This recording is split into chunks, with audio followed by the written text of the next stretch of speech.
Est-ce qu'il vaut mieux avoir une vision de Warren Buffett pour son patrimoine ou bien une vision comme The Big Short, mais ne pas aller jusqu'au bankrupt, je ne sais plus comment dire en français, sur son patrimoine? Donc j'avais une réflexion, à savoir que moi j'ai investi depuis plusieurs années en startup et puis depuis 1 an et demi maintenant, j'ai cofondé une startup. Même si j'avais cette vision investisseur, eh bien je la réplique, on va dire, dans cette startup. Et du coup, une startup, c'est quoi? C'est une société qui est en, je ne vais pas dire hyper croissance, mais qui va investir énormément, donc dépenser un maximum d'argent. Et c'est ce que les investisseurs veulent, hein. C'est quand on investit dans une startup, on veut que la startup dépense pour aller choper le marché parce que il y a du marché à aller prendre. Et si c'est pas cette startup, ça sera une autre. Donc il faut aller rapidement, il faut dépenser de l'argent. Si une startup lève 10 millions d'euros, mais qu'elle n'en dépense que un par an, non, elle n'est pas ça pour ça. On veut qu'elle dépense 3, 4, 5 par an pour qu'il y ait de l'hypercroissance, de la prise de marché.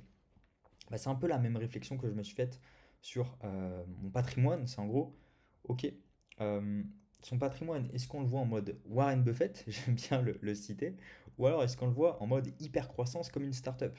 Donc c'est deux visions différentes. Et pourquoi je prends Warren Buffett? Alors, c'est vraiment pour imager, mais tout le monde pense que ouais, faut investir comme Warren Buffett parce que le mec, il est milliardaire, etc. Oui, mais Warren Buffett a commencé à investir quand il avait 11 ans, il me semble.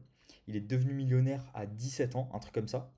Et surtout, quand il a investi, il investissait en start-up, en private equity. Il n'investissait pas en bourse cotée. Il n'investissait pas dans des sociétés cotées. Donc tout le monde qui prône Warren Buffett, bah en fait, oui, mais c'est pas pour de l'hypercroissance, c'est pas pour scaler, et vous n'arriverez jamais à faire les mêmes résultats qu'il a fait parce que tout simplement il a investi sur des opportunités de marché qui n'étaient pas cotées. Donc aujourd'hui, quand il prône le S&P 500 ou d'autres sociétés extrêmement cotées, c'est parce qu'aujourd'hui, à l'instant T, il a plusieurs milliards en gestion et en fait, il ne peut pas se permettre d'aller sur des startups. Il ne peut pas se permettre d'aller sur des low cap. Donc, c'est normal que la stratégie qu'il a aujourd'hui, c'est une stratégie conservatrice et c'est pas une stratégie d'expansion, c'est pas une stratégie de levier où on pourrait risquer de perdre tout son capital. Mais quand il était plus jeune, bah, c'est ce qu'il faisait. Il allait sur une stratégie comme ça où il allait sur de la startup, du private equity, et les risques étaient beaucoup plus élevés. Donc, pour faire un rapide point sur vision Buffett, ce que j'appelle, bien sûr, c'est pour illustrer, vous gagnez votre salaire, vous investissez en bourse, donc là je parle, en tout cas pour mon entourage, de personnes un tout petit peu éduquées qui me regardent un tout petit peu, euh, entre, allez, 25 et 35 ans, c'est je gagne mon salaire, ok, je mets 200 euros par mois en bourse. Alors, il faut juste comprendre qu'il y a plusieurs levels de compréhension d'éducation financière. Oui, c'est déjà très bien, c'est déjà un premier pas d'investir tous les mois, mais voilà, c'est pas comme ça qu'on va avoir des énormes résultats. Ça dépend de votre profil d'investisseur. Moi, je vous montre ma pensée, ma réflexion. Ça ne s'applique pas à tout le monde. Mais voilà, cette réflexion de j'ai mon salaire, j'investis X pourcentage de mon salaire en bourse, c'est un premier step, mais bon, on va pas aller très loin. Ce qui fait que ça ampute ma capacité d'endettement auprès des banques. Donc, je ne vais pas faire de dette pour l'instant, je ne vais pas emprunter parce que si j'ai un salaire de 2000 euros, j'investis 300 euros par mois en bourse sur le S&P 500, comme dirait Warren Buffett, et bien, du coup, il me reste 1007, plus j'ai mon loyer, etc., peu importe, donc il me reste plus grand-chose. Et au lieu d'avoir une capacité d'endettement à 2000, peu importe, bah, on va être à 1007 parce qu'on investit tous les mois en bourse. Je rentre pas dans les détails de oui, mais ça fait un apport pour plus tard, etc. Enfin bref. Tout ça pour dire que du coup, on s'endette pas de suite. Donc, comme il n'y a pas de dette, il n'y a pas de pression financière. Et c'est vrai que c'est très confortable. C'est pour ça que je disais, c'est pas fait pour tout le monde, hein, même entreprendre dans un business physique classique, entreprendre dans une startup, être salarié d'un gros groupe ou être salarié d'une startup, ça n'a strictement rien à voir au niveau pression. Donc j'ai pas de dette, j'ai pas de pression. Une fois que j'ai économisé, j'ai rempli mon PEL, plan d'épargne logement, à je sais même pas combien c'est, 20 000 balles, je me dis ok, tiens, j'ai assez, peut-être je m'intéresse un peu à acheter ma résidence principale. Mais du coup voilà, il y a 3 4 ans de perdu. Et bah, au final, la boucle, bah, c'est pas une boucle, ça se finit comme ça. C'est généralement le chemin classique des personnes qui ont un minimum d'éducation financière parce que on investit quand même un petit peu en bourse, puis on va aller acheter sa résidence principale ou du locatif, peu importe. Tout ça pour dire que ce n'est pas une boucle et qu'il n'y a pas de pression, que c'est très confortable et que j'encourage ceux qui sont confortables à rester dedans. Ensuite, la vision startup de The Big Short. Alors pourquoi cette image? Tout simplement parce que c'est beaucoup plus risqué, on mise beaucoup et on a une grosse pression, ce qui nous permet d'avancer beaucoup plus vite. Donc la vision startup, c'est quoi? C'est j'ai mon salaire, alors salaire ou entrepreneurial ou freelancing ou ce que vous voulez, peu importe, on a une rentrée d'argent. Dès cette rentrée d'argent, tac, on fait du levier bancaire. Donc là, pareil, je ne vais pas rentrer dans les stratégies de levier bancaire. C'est juste pour illustrer, levier bancaire. Donc j'ai du cash grâce à ce levier bancaire. Donc j'achète de l'immobilier. Donc j'ai une dette à rembourser. Pareil, quand on parle de dette, est-ce que c'est le locataire qui nous rembourse? Oui, mais en France, même si vous trouvez du 8% net, vous savez très bien qu'avec les impôts locaux, les brides de Airbnb, les plafonnements des loyers, le mec qui va pas vous payer, etc. Bref, même 8% net, ça me semble très compliqué pour avoir un cash flow positif, surtout avec des intérêts qu'on a aujourd'hui en France. Je ne les connais pas, mais je dirais 3-4% peut-être.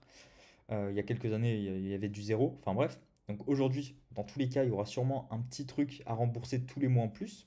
Donc certes, on rembourse du capital grâce à notre locataire, mais il y a quand même du cash à sortir tous les mois. Donc on a une dette à rembourser.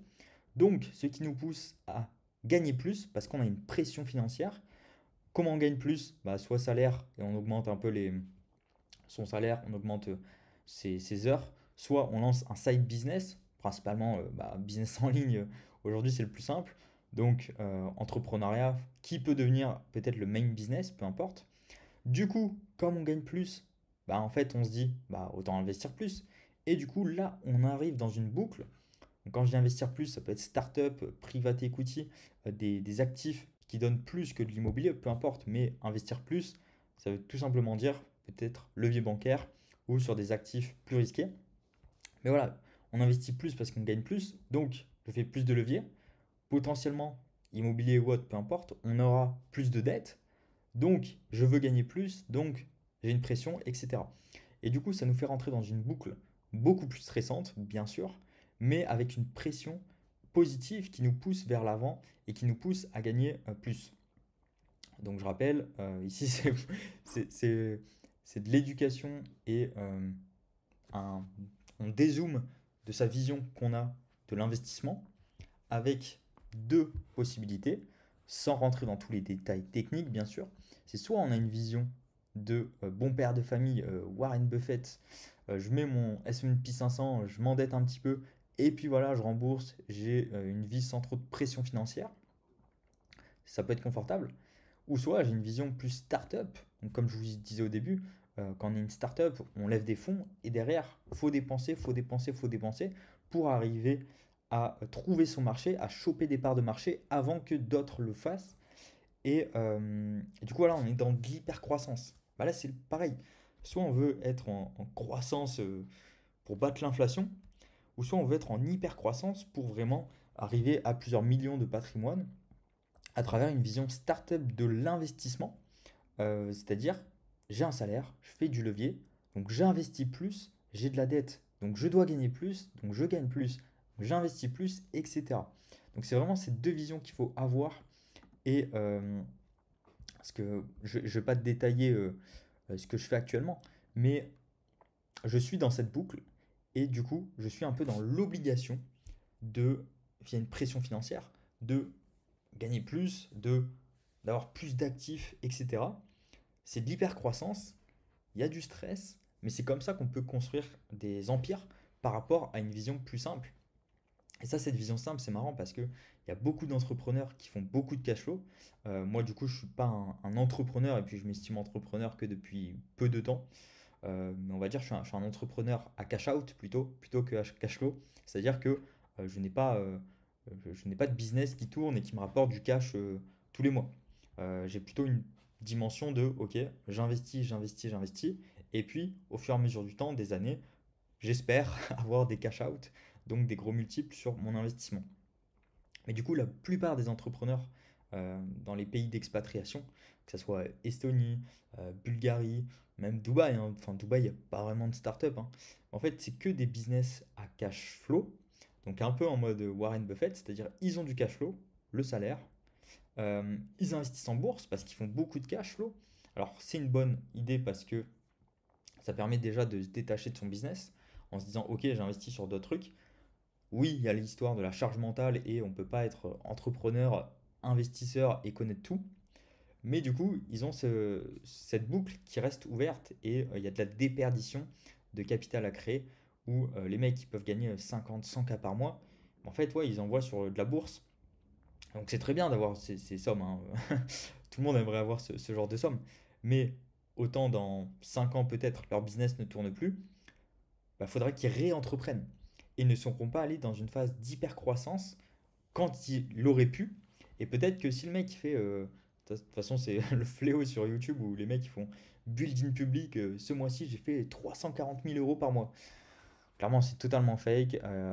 Peut-être qu'il a fait un seul mois, mais va tenir ça sur 12 mois déjà, c'est très fort. Donc, c'est-à-dire sur 12 mois, tu as fait 3 millions, ok.